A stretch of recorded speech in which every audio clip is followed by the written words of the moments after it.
Another beautiful day in Boomshire. It's all going to be on. Oh, are you recording sound as well? Yeah. Alright. I'm a virgin! I'm a virgin! Yeah, I'll probably put music on. I imagine, yeah.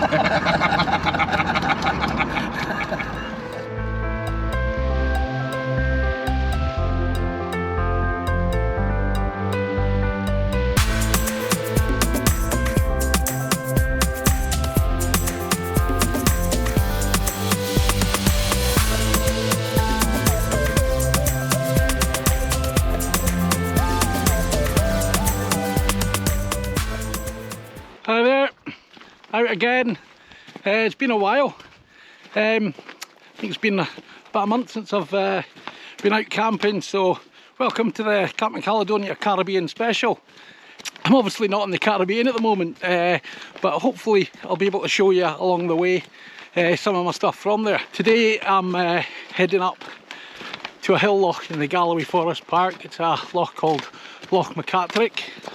It's probably about 3-4 miles from where I've parked the car, but what I also want to share with you today is some of my stuff from the reason I've not been out camping for a month or so, and that's from my recent trip to visit my nephew in Barbados. So welcome to the Camping Caledonia Caribbean special.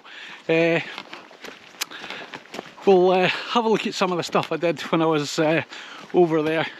Not too much. I was going to do a dedicated video, but it's a camping channel, isn't it? And I didn't actually shoot a great deal of stuff when I was over there. I was too busy having a good time, so I'll catch up in a wee bit when I'm a bit further down the road. It's probably about a mile or so to go. It's all pretty good forestry track. A wee bit of bashing through forestry plantation at the end, but yeah, see you in a bit. That's me just made it to where I come off the road and head down through a forestry plantation. Now, last time I was here, that was pre-YouTube days. I'll maybe put up a couple of pictures in a wee minute. Last time I was here, I had to battle my way through tons and tons of spruce, and it was a bit of a battle. Now, you can see the loch behind me. That's where I'm aiming for. There's no forest there now at all. You can probably see behind me all the logs that they've taken out, so they've been busy here. So this is either going to be easier or harder. I'm not quite too sure which one it's going to be, but I'll speak to you once I'm down at the loch and ready to get on the boat and go for a wee paddle. But yeah, it should be a bit different. So we'll get some more Caribbean chat down at the water.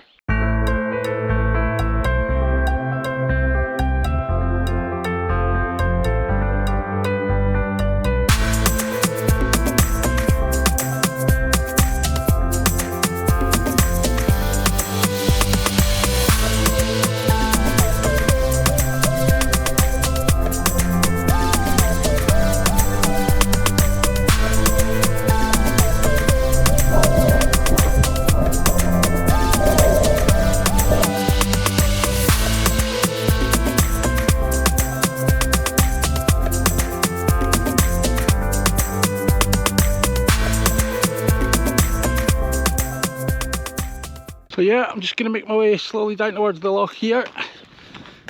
You can see where they've taken the trees out and how they're planted in nice straight lines. So hopefully this isn't going to be too tricky, but it's no bad so far.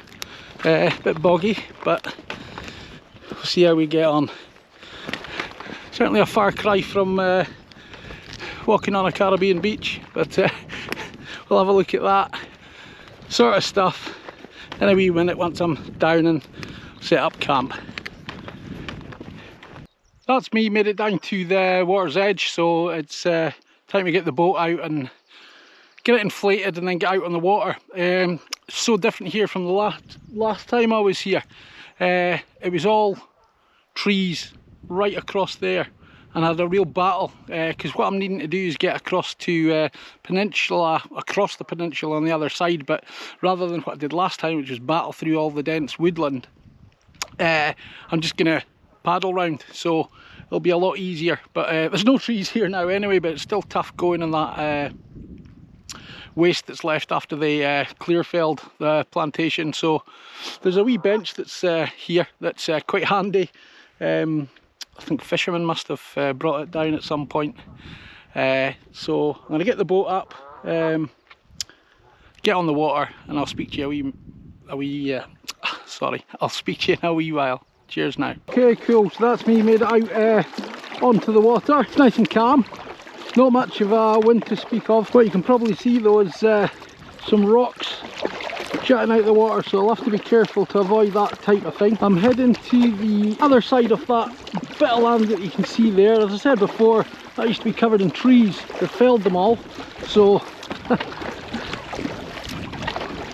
I was going to paddle around it anyway today, but that time I had to battle through to get to the other side of the bit of land.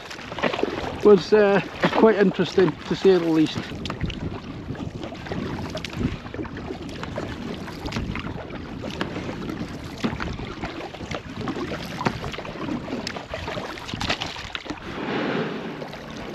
And there we are. Aye, so that's spot on landed at this wee beach here.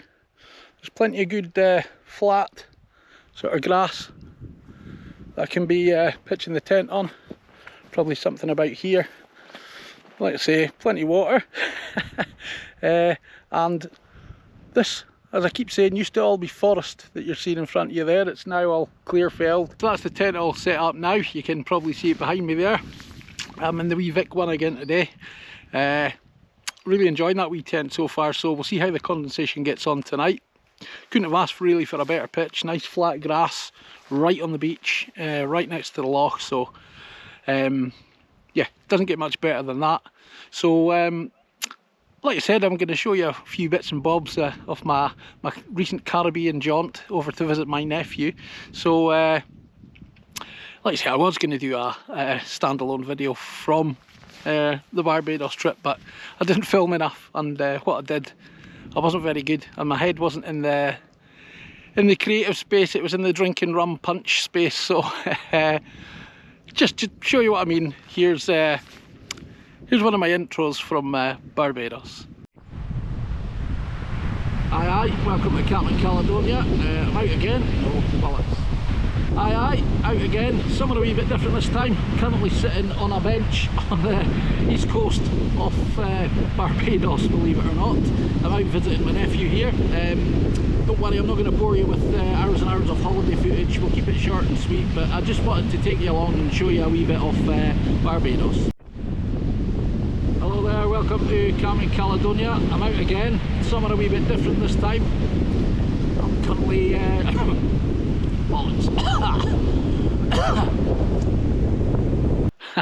so you see what I mean. Filming wasn't absolutely great, and there wasn't a great deal of it, but yeah, I've got to chuck some of the stuff on here, so I thought I'd just come out for a wee wild camp and introduce a few of the clips that I did when I was there. Anyway, I'm currently enjoying a wee, trying to stay in the Caribbean frame of mind, a wee Pineapple Express IPA. Very nice. It's no rum punch, but it's pretty tasty. Really been struggling to get this fire going, everything's so wet. Got a few bits of logs and whatnot. I think that's going a wee bit now. Well, that's it, the fire's had it, I think. As soon as I tried putting bigger stuff on, it wouldn't catch. It's just so wet, everything's soaking wet, so give up on the fire, I think. That's my bushcraft skills in action there. Anyway, so here's a scene with the wee Suzuki Jimny that we were bobbing about the island on, and while I was filming this clip, a bus pulled up behind, and I just really like this clip. Let's see this guy. Whoa, cool as. Alright, and then this lass's obviously just finished their work. This guy's had a few rum punches and nearly falls over. But it's this guy, I think, is the star of the show. Got a wee carry out in his hand there. Decided he wanted to go home and face the wife.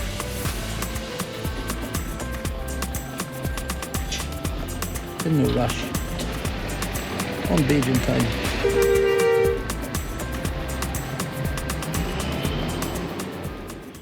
So while those noodles are cooking, I'm just gonna enjoy a wee hazy IPA. There we go.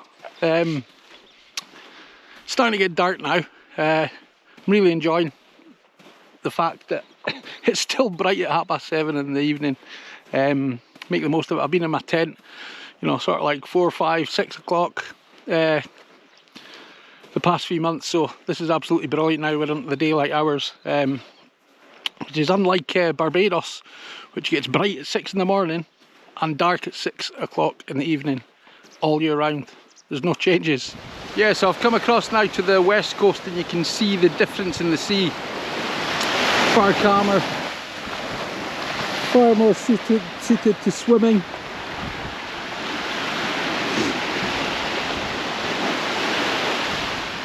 We were in the sea yesterday, scuba diving off a wee boat that you could hire. Swimming with turtles, although I didn't actually see a turtle, but there were turtles about. Seen a few jellyfish. And also had a wee look at a shipwreck. So this is the beautiful west coast of Barbados, where you'll get the best swimming and where you're more likely to see the tourists sunbathing. All good. Well, that's me all cosy in the bag, in the tent. It's pitch black now. What time are we on now? It's 9 o'clock at night, so it's getting on towards bedtime. Get some kip. Yep, wee tent's doing superb. No condensation at all so far. See what it's like in the morning. Yeah, I'm absolutely delighted with this trip. It's the first time I've been able to get everything, including the boat, in the dry bag. So I was able to walk a fair distance. I think it was 3-4 miles from the car, without having 3 or 4 things in my hands, you know, paddles and the boat itself, which I wasn't able to fit in the bag previously. But I got everything in today, and that's quite cool because I've got my winter bag and whatnot, and some other winter gear that I won't be taking in the summer, so there'll be even more room in the bag then. So yeah, it's the space saving of this wee tent. It's absolutely superb. It packs down to, you know, the size of a wee melon, so it really does save space in that bag. So yeah, absolutely delighted with that. So yeah, I think I'll crack open another wee beer. What have we got here? Don't know if you can see that. It's called Talking Head. What is it? It's a American Pale Ale. So we'll give this a wee go and see what like.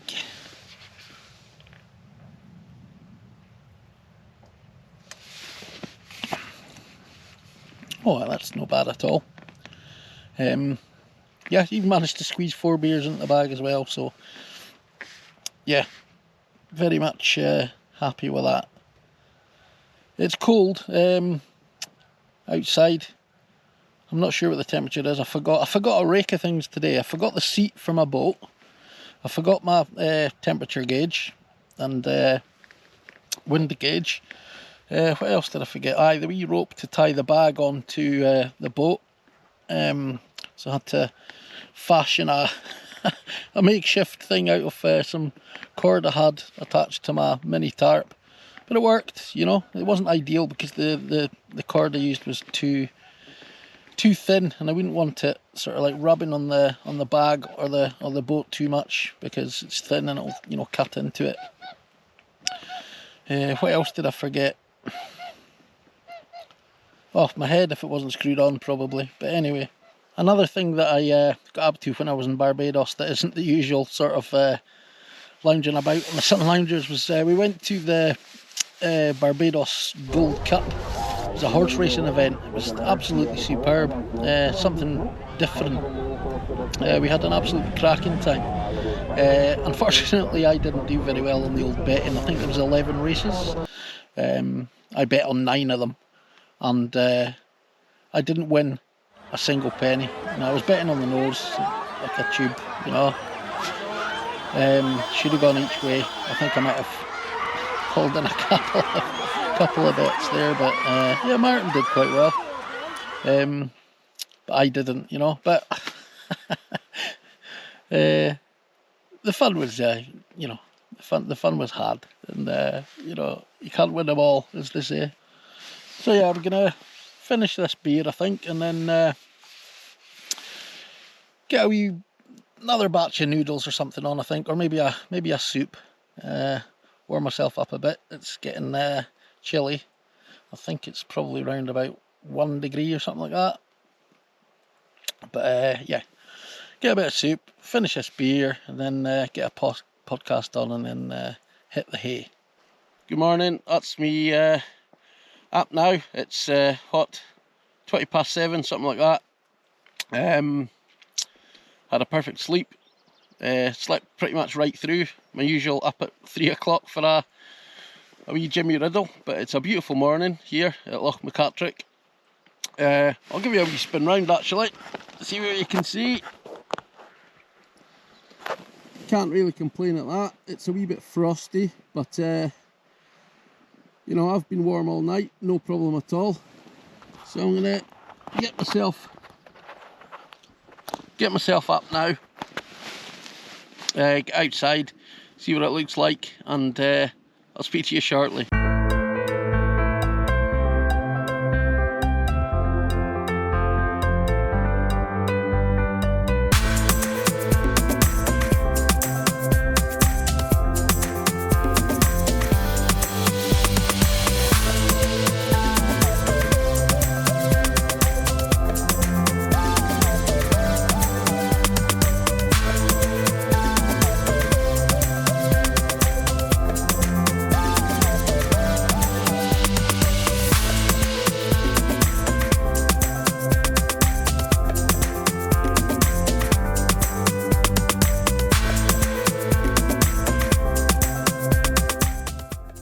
Here's a good example of the churches that you see on the island. Definitely Anglican looking, English looking churches that you see on the island. This is a church just above Bathsheba on the east coast. I'll show you the one that's more local to the house in a wee minute though.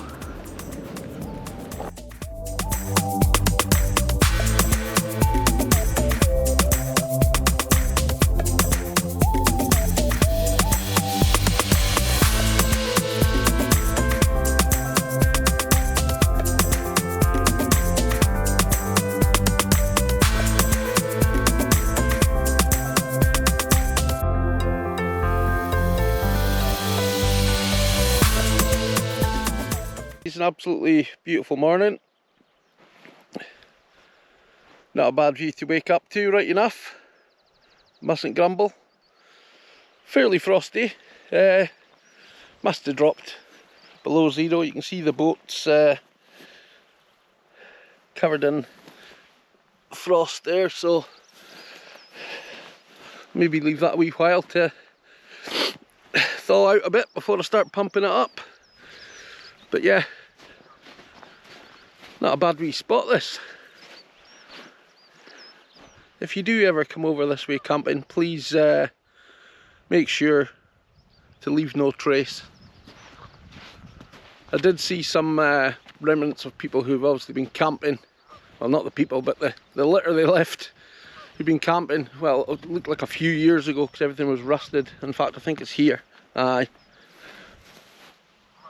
Grill pan type thing. Anyway, I'm gonna get back inside because my hands are freezing, and I'm gonna go and make a coffee. I've just had a wee coffee there and a bit of breakfast. Not much, just a cereal bar type thing. So I'm gonna get everything packed away and get this Packraft inflated, and then make my way back round to the other side of the peninsula. Absolutely beautiful day. I mean, I'll show you here. The loch is like a mirror. And that's where I was camping.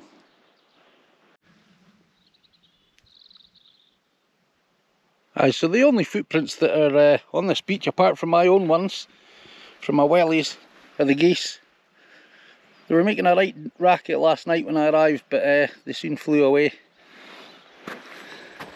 So aye, my footprints and the geese. I'm in my wellies, by the way. Right, I'm going to get everything packed away in this boat, inflated, and while I'm doing that, I'll leave you with some more footage from the Caribbean. Right, so what you're looking at here is the second largest gun ever built in history. It's not a military gun, it's actually a space research gun built by HARP, H-A-R-P acronym, which is High Altitude Research Project. They were trying to get cylinders were the projectiles. They were known as martlets, and they would fire them up into the upper atmosphere to test the atmospherics, wind speed, weather, etc. Sorry about the planes going up overhead. The airport's just above us there.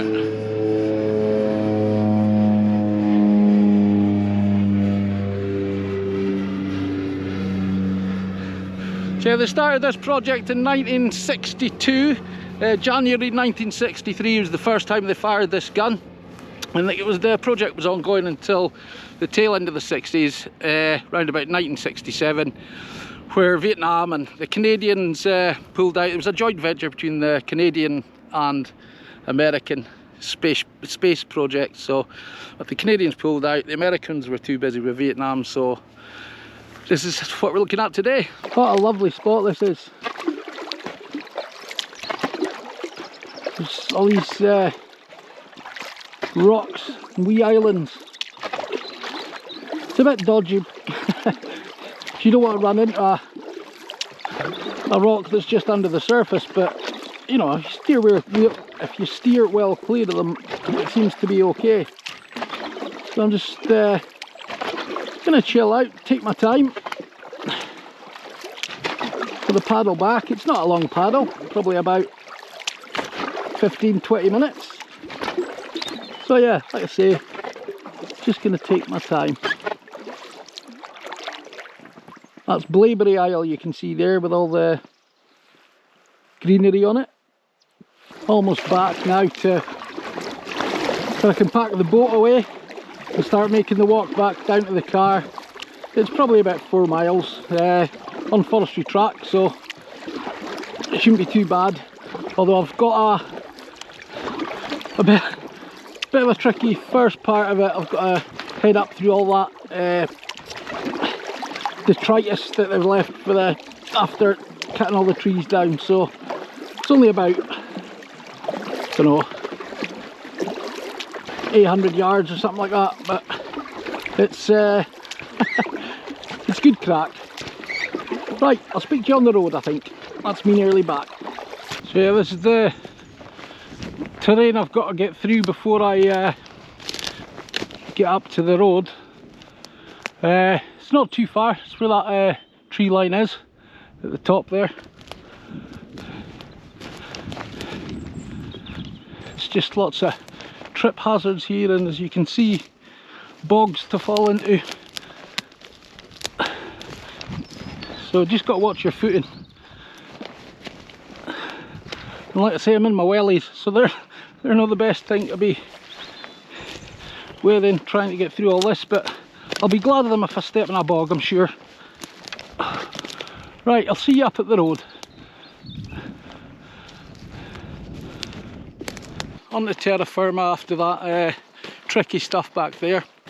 Got about 3 miles or so to go to get back down to the car.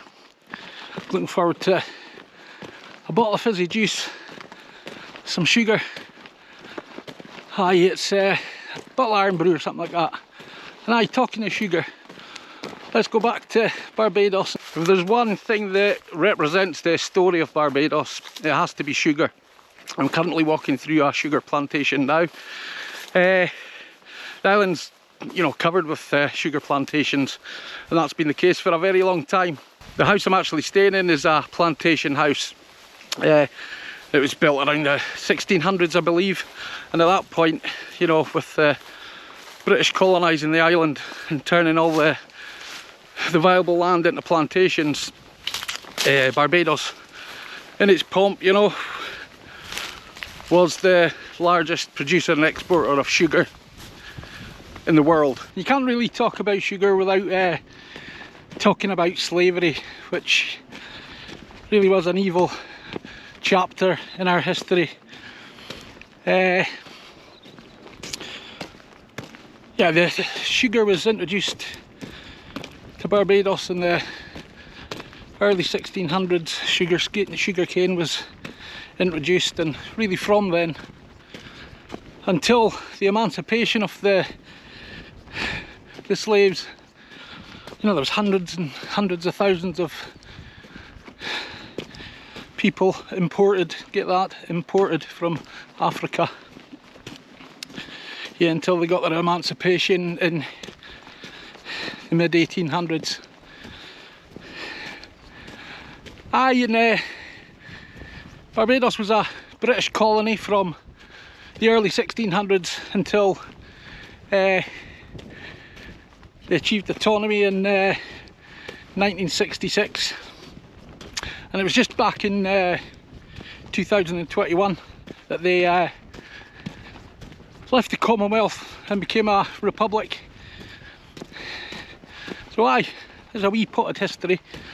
Not all sugar sweet, but yeah. Just want to give you a wee word of advice. Don't walk for miles in Dunlop wellies from Screwfix. My feet are dinging, like, oh my word. Anyway, not too far to go now. I'll be back at the car around about half a mile, something like that. Speak to you shortly. Well, that's me back in the car now. Glad to get those bloody wellies off, let me tell you. No, not advisable to walk that sort of distance and terrain in a pair of wellies. So yeah, I think we'll leave this one here. I hope it wasn't too weird with the mix of Barbados and Galloway Forest Park. So I'll be back to normal in the next one. I've got a few things planned, so stay tuned and hopefully see you soon. Thanks for tuning in. Take care.